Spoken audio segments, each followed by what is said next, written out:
안녕하세요. 책안뜰입니다. 이번 영상에서는 조선 야사 선비들에 관한 이야기들을 준비하였습니다. 야사는 정사에서 기록하지 못한 사건을 언급하여 정사의 결함을 보완하고 시대상을 더 잘 반영한다는 점에서 사료로서의 가치가 높다고 할 수 있습니다. 또한 민초들의 진솔한 삶의 모습도 잘 투영되어 있는 또 다른 역사라고도 할 수 있습니다. 오늘 소개할 인물들을 통하여 멋진 삶을 살다간 이들에게서는 본받을 점을, 잘못 살다간 이들에게서는 반성할 점을 찾을 수 있습니다. 그럼 책안뜰과 함께 조선의 이야기 속으로 들어가 보도록 하겠습니다. 유익한 시간 되세요. 정조도 인정한 체제공의 깊은 학문. 정조는 과거 때마다 가끔 공벽한 책에서 문제를 내어 선비들이 얼마나 깊이 공부했나를 알고자 했다. 한 번은 화복하라는 제목으로 문제를 내고자 했는데 조정의 신하들 모두가 그 뜻을 모를 것 같았으나 오직 체제공만은 알 것 같다는 생각에 결국 그 문제를 내지 않았다. 후일 체제공이 죽은 뒤에 임금이 다시 그 문제를 출제하려 했다. 마침 영남의 한 선비가 가고를 보러 서울로 가다가 어떤 산을 지나게 되었는데 키가 큰 사람이 나타나더니 자기 집에 묵게 하고는 밤이 이슥하자 말했다. 이번 과거 문제는 화복하이니 당신은 미리 준비해 두시오. 그 말이 어느 책에 나오는 겁니까? 책에 나오는 것이 아니오. 다만 주상께서 이 문제를 내셔서 선비가 얼마나 깊이 공부했는가 알고자 하심이니 화복하란 바로 면화를 말하는 것이오. 그제야 선비가 크게 깨우치고 살해한 다음 과거를 보러 갔더니 과연 그 문제가 나왔다. 과거장을 가득 메운 선비들 중에 아무도 그 문제를 이해하는 사람이 없어 붓도 대지 못했지만 유독 그 선비만이 답안을 쓸 수 있었다. 후일 임금이 불러 물었다. 누가 이 문제의 뜻을 가르쳐 주던고? 그러자 선비는 서울 오는 길에 일어났던 일을 자세히 이야기하였다. 이야기를 다 듣고 난 임금이 그 사람이 생긴 모습과 사는 곳을 물어보니 그 모습은 생시의 체제공이요 사는 곳은 바로 그가 묻힌 묘지였다. 이 사람이 죽어서도 재주를 부리느나? 임금은 탐복하였다. 체제공은 남쪽 지방 출신의 빼어난 인물이었지만 젊은 시절에는 몹시 가난했다. 그는 산사에서 글을 읽었는데 부귀한 집안의 자제들이 모두 그에게 함부로 대했다. 명절에 집으로 돌아가게 되자 서로 모여 시를 읊으며 느낌을 이야기하는 자리에서 체제공은 다음과 같은 시를 읊었다. 가을바람이 있는 늙은 잣나무엔 매가 새끼 낳고 눈밭에 달 비치는 빈산에는 범이 전기 기르누나. 모두들 체제공이 지은 시에 아무 뜻이 없다고 비웃었지만 그중 한 재상이 그 시를 듣고는 자기 아들에게 이렇게 일러주었다. 내가 이 시의 뜻을 알기나 하느냐? 매는 가을철에 새끼를 낳지 않는데 만약 새끼를 낳게 되면 그 모습이 다른 것들과는 달라 너희들이 몹시 옹졸한 것을 비유한 것이다. 또 둘째 구절은 자신을 비유한 것이니 이 시를 지은 사람은 반드시 귀하고 현달할 것이다. 체제공이 과거를 보려 했으나 붓과 먹이 없었다. 그는 당시 재상을 지내던 사람에게 붓과 먹을 나누어 달라고 부탁했다. 그 재상이 붓과 먹을 넉넉히 주면서 그 앞에 놓았다. 제가 가난하여 아무 재산이 없다고 대감께서는 제가 이 물건들을 손에 들고 돌아가게 하십니까? 그러자 재상이 사죄하고 사람을 보내어 집까지 가져다 주게 하였다. 체제공이 재상 집 문을 나서는데 개가죽이 옷 사이로 삐져나왔다. 가난한 탓으로 속못을 마련할 수가 없자 다른 사람에게 개가죽을 빌려 등에 둘러 추위를 막았던 것이 잘못 삐져나온 것이었다. 그때 체제공이 청지기를 불렀다. 내 등에다가 이걸 빠지지 않게 단단히 둘러라. 그가 아무 무한한 기색이 없자 그 자리에 있던 사람들이 모두 놀라며 저자는 반드시 큰 자리에 오를 사람이라고 하였다. 체제공은 영조 괴년 문과에 급제했고 정조 무신년 우의정 벼슬에 올라 뒤에 영의정까지 지냈다. 군 식구 때문에 서리를 파면시킨 정홍순. 조선시대 한양에 정홍순이라는 사람이 있었다. 그가 호조 판서로 재직할 동안 그의 신임을 받던 서리가 있었다. 그의 성은 김이었는데 사람됨이 무척 건실한 관리였다. 그런데 정홍순이 이 관리를 지켜보니 항상 떨어진 옷을 입고 다녔다. 어느 날 정홍순은 김서리의 옷차림이 너무나 구차하여 그를 불러 조용히 물었다.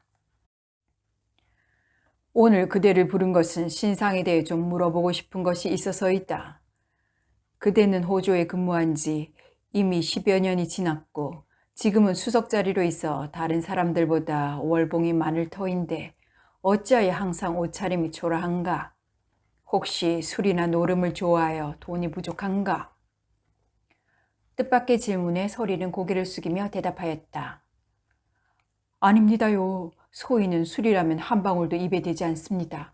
그리고 노름이라고는 화투도 칠 줄 모릅니다. 그렇다면 대체 왜 그리 행색이 남루한가? 실은 소인의 집에 군 식구가 많아서입니다. 군 식구라니 대체 몇 명의 식소를 거느리고 있는 것인가? 말씀드리기 송구하오나 모두 20명이나 됩니다. 정홍수는 서리의 말을 듣고 깜짝 놀라서 다시 물었다. 도대체 어찌하여 식구가 그리 많단 말인가? 실은 소인의 식구는 모두 6입니다. 그런데 형의 식구, 처남의 식구, 아우의 식구가 소인 집으로 들어와 신세를 짓는 바람에 모두 합하면 20명이나 됩니다. 정홍수는 어떻게 식구가 그리 많아졌는지는 모르겠으나 아마도 서리의 마음이 착해서일 거라고 생각하였다. 그래서 서리 중에 행색이 가장 초라했던 것이로구나. 그렇다면 어떻게 해서든 그 식구들을 내쫓아야 할 것이 아니냐. 어떻게 남도 아니고 피를 나눈 형제간을 쫓아낸단 말입니까? 그들은 소인이 거두지 않으면 길거리에 앉아 모두 굶어 죽었을 것입니다. 그렇다면 정녕 내쫓을 수 없단 말이냐? 황송하오나 그것만은 할 수 없사옵니다. 그렇다면 나는 너를 파면하겠다. 내일부터 호조에 나오지 않아도 된다. 정홍수는 한 번만 사정을 눈감아 달라고 호소하는 서리를 사정없이 내쳤다. 거느린 식솔들이 많다는 이유로 파면된 김서리는 정홍순에게 큰 불만을 품고 그를 원망하며 하루하루를 지냈다. 그로부터 1년이라는 세월이 흐른 어느 날 정홍수는 사람을 보내 김서리를 데려오라 일렀다. 김서리는 전보다 더 남루한 행색으로 정홍순 앞에 엎드렸다. 그래, 그동안 1년이라는 세월이 흘렀는데 무엇을 하고 지냈느냐? 아무것도 하지 못하고 오늘까지 하루하루 연명하며 지냈습니다. 식구는 여전히 20명인가?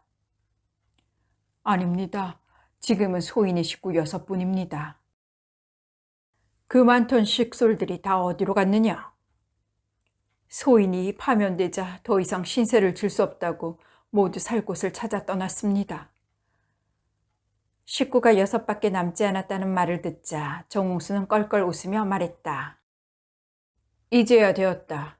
지난날 너를 파면시킨 것은 별다른 노력 없이 너를 바라보는 군 식구들을 쫓아내기 위함이었다. 그동안 내게 월봉으로 줄 양식은 매월 계산하여 호조 곳간에 보관해 두었으니 내일부터 다시 출근하여 모두 찾아가도록 해라. 정홍순의 말을 들은 김서리는 비로소 자신을 쫓아낸 의도를 알아채고 감격하였다.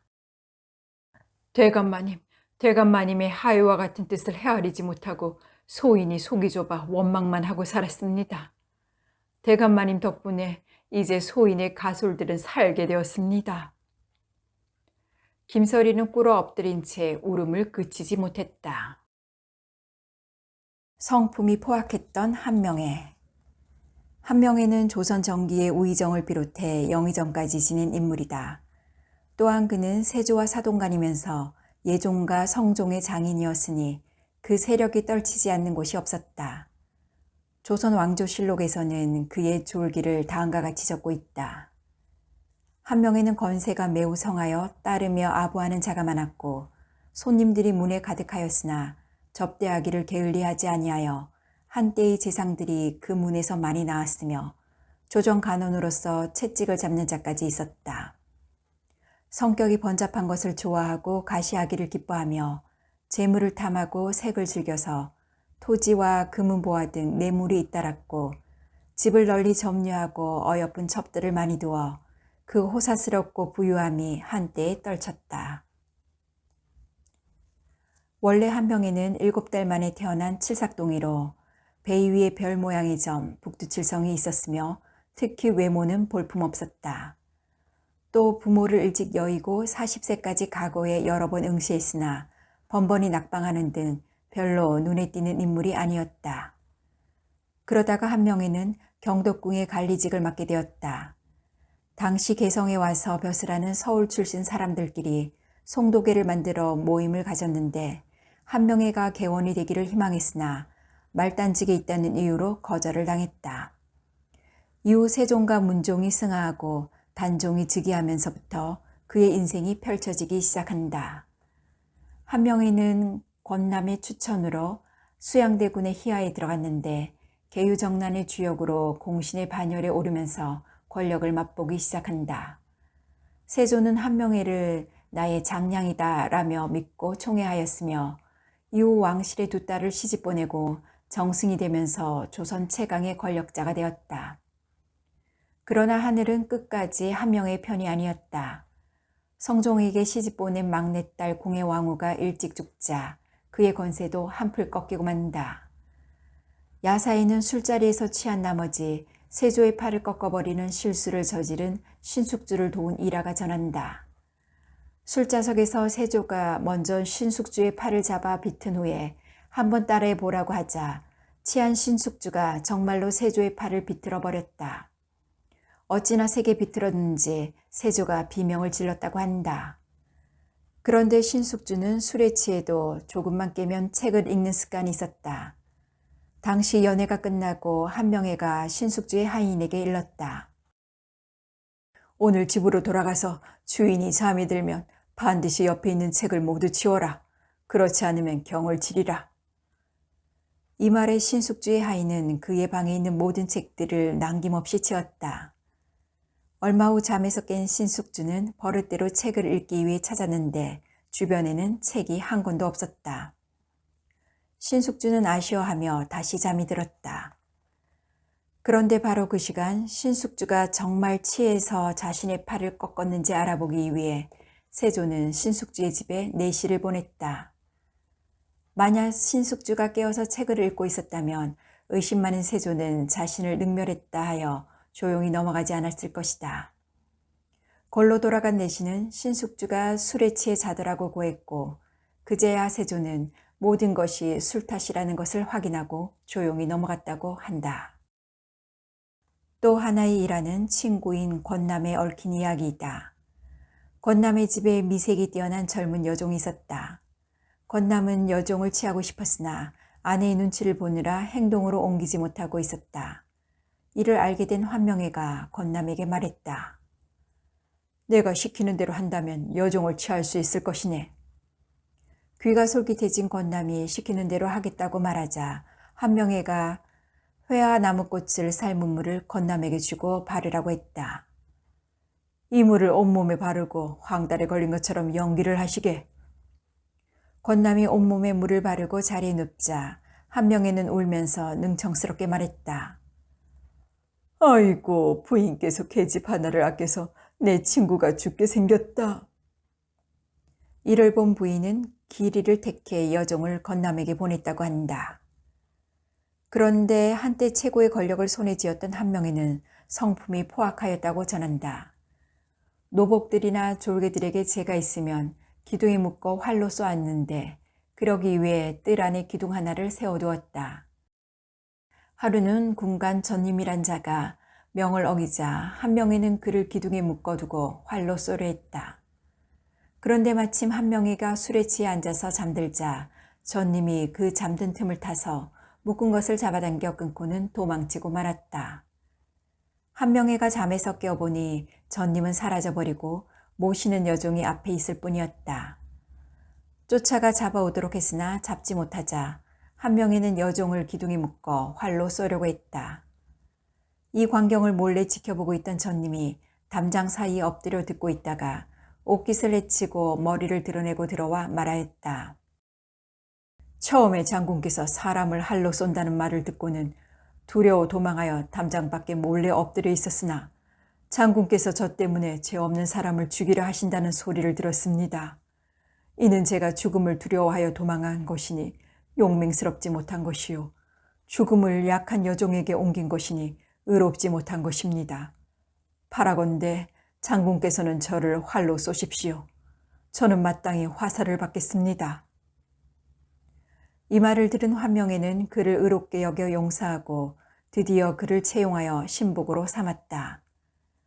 한명에는 말년에 정강이가 아픈 병을 앓았는데 정강이 뼛속에 통증이 감당할 수 없을 정도였다. 그는 스스로 생각하기를 살 수 없으리라 여기고 이를 갈며 말했다. 어차피 죽기는 마찬가지니 차라리 내가 정강이 뼈를 자르고 이 벌레를 죽인 후에 죽으리라.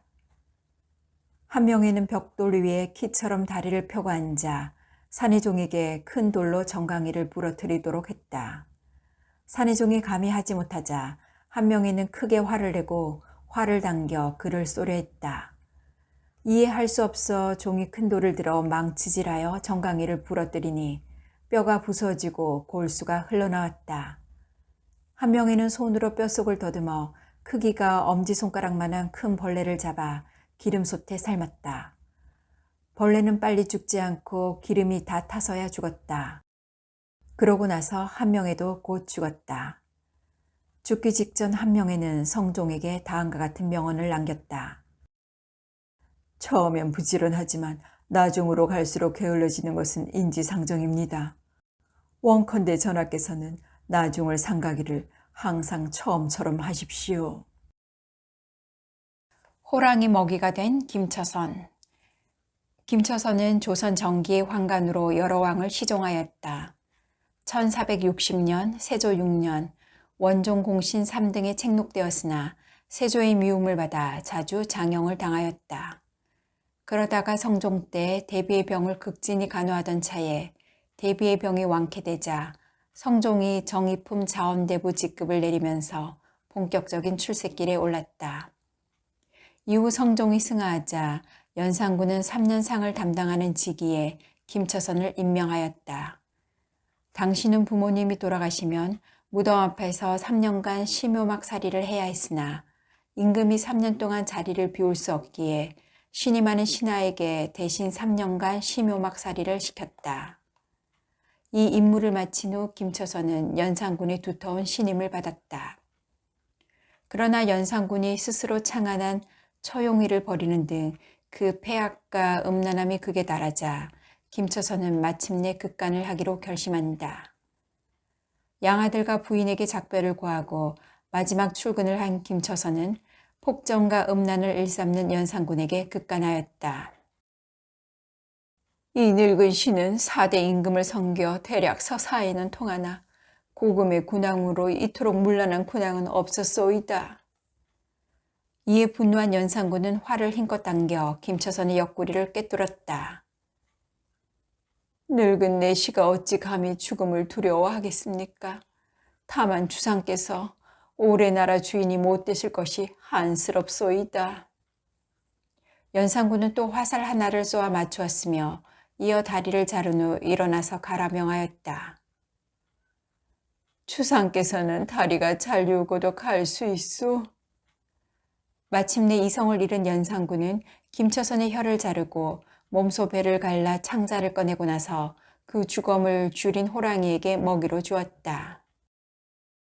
그래도 분이 풀리지 않은 연산군은 김처선의 재산을 몰수하고 집을 불태워 호수로 만들었으며 양아들은 물론 칠촌 친척까지 모조리 죽였다.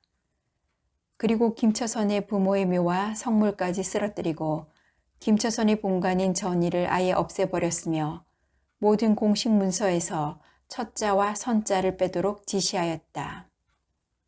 이후 치른 과거 시험에서 장원을 한 건발이 첫자와 선자를 쓰지 말라는 지시를 어긴 이유로 급제가 취소되기도 하였고 연산군이 좋아하던 처용무도 첫자가 들어갔다는 이유로 풍둠으로 이름을 바꿀 정도였다. 이런 비참한 최후를 맞을 것을 알았으면서도 충언을 한 김처선이야말로 조선 최고의 내시라 할 만하다. 다행히 1506년 중종 1년 고향에 정문이 세워졌다. 처덕에 재물 얻고 말덕에 공 이룬 정기룡. 정기룡은 어려서부터 한 입에 소를 삼킬 만한 기계를 지니고 있었으며 다른 아이들을 위세로 굴복시킨 다음 자기가 시키는 일을 꼭 따라하도록 만들곤 했다. 또 놀이를 해도 꼭 군진을 치고 서로 치고 찌르는 흉내를 내었다. 그런데 정기룡은 집이 가난하여 살림을 꾸릴 방도가 없자 홀어머니를 모시고 진주에 가 살면서 소금을 팔아 연명하였다. 한참을 이렇게 살다가 경상 우도 병마절도사영의 공간직에 이름을 걸게 되었다.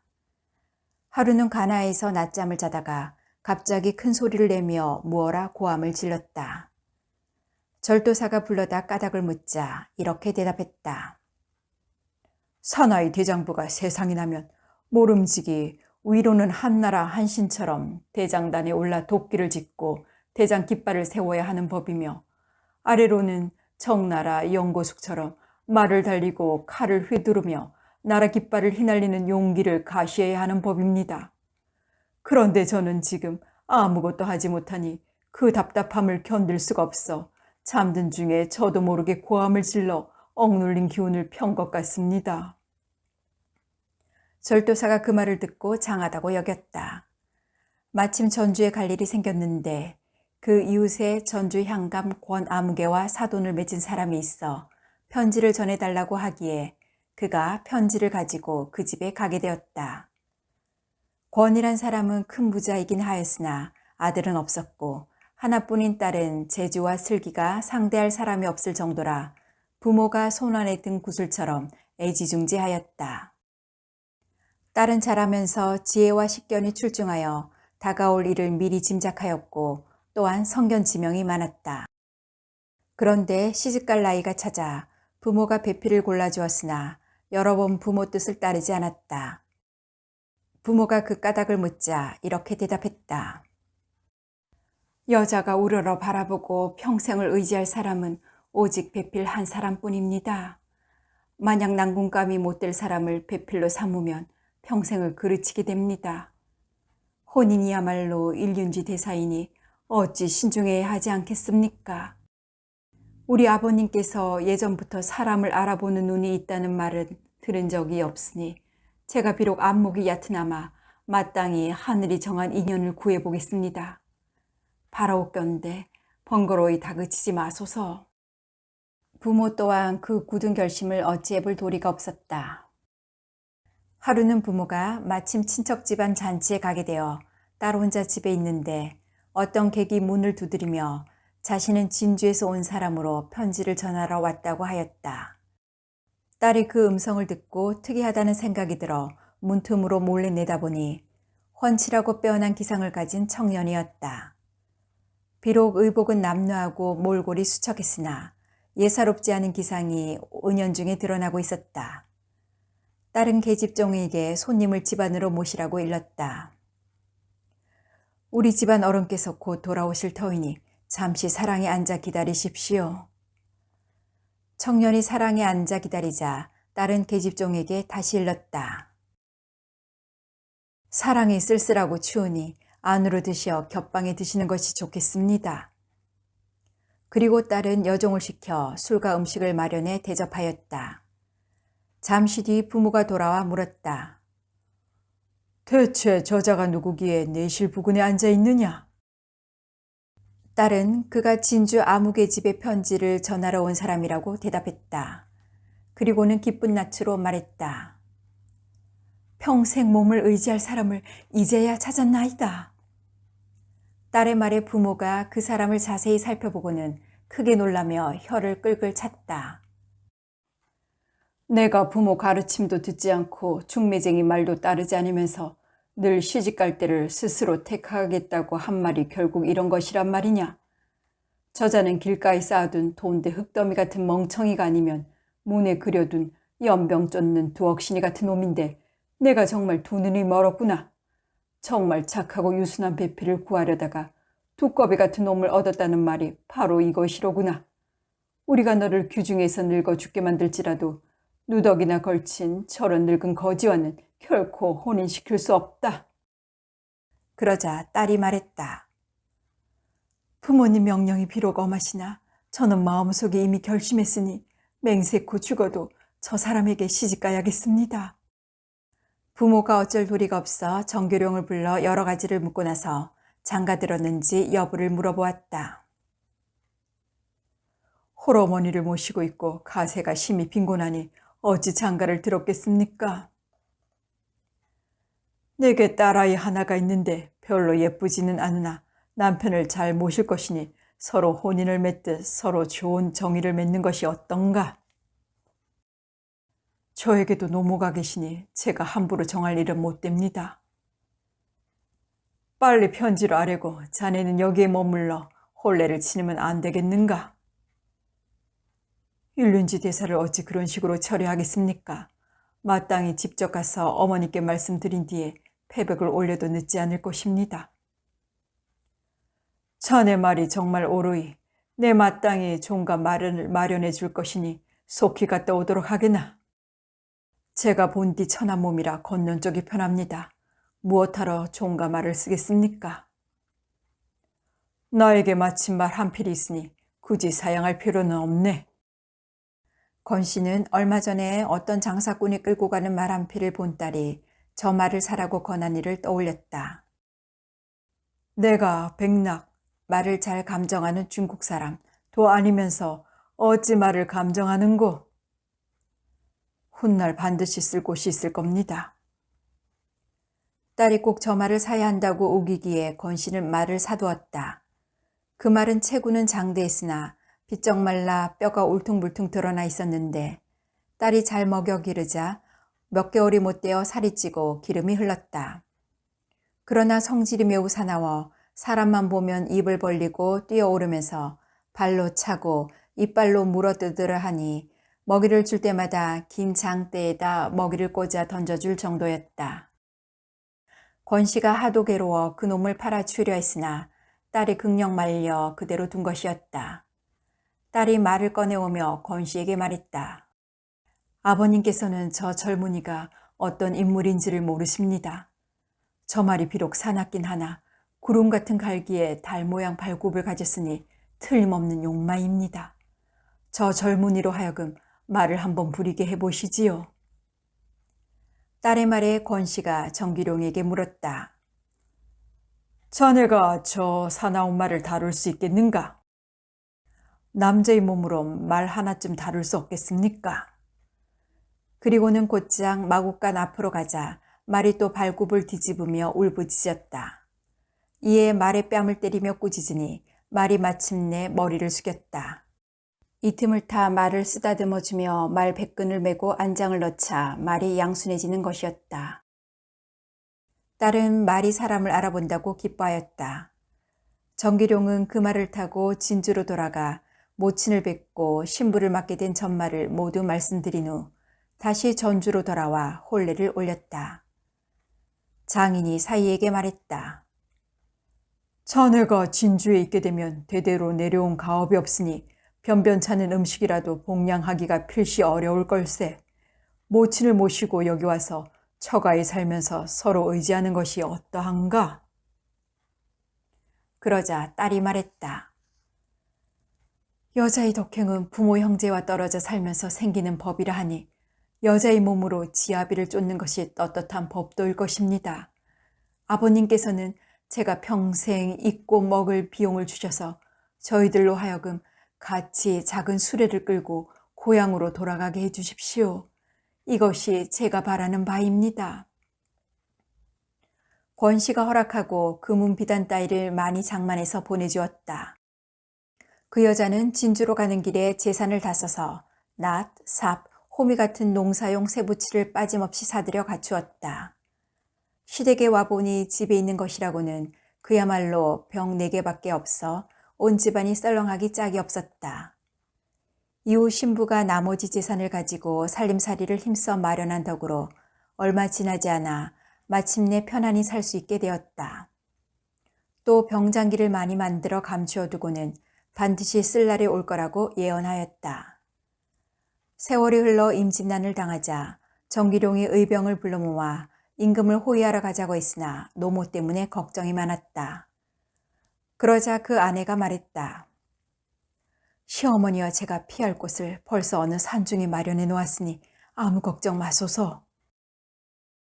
정기룡은 감추어둔 병장기로 무장한 후 준말을 타고 출정하여 조경의 막하로 들어가 적을 무찌르는데 늘 선봉에 섰다.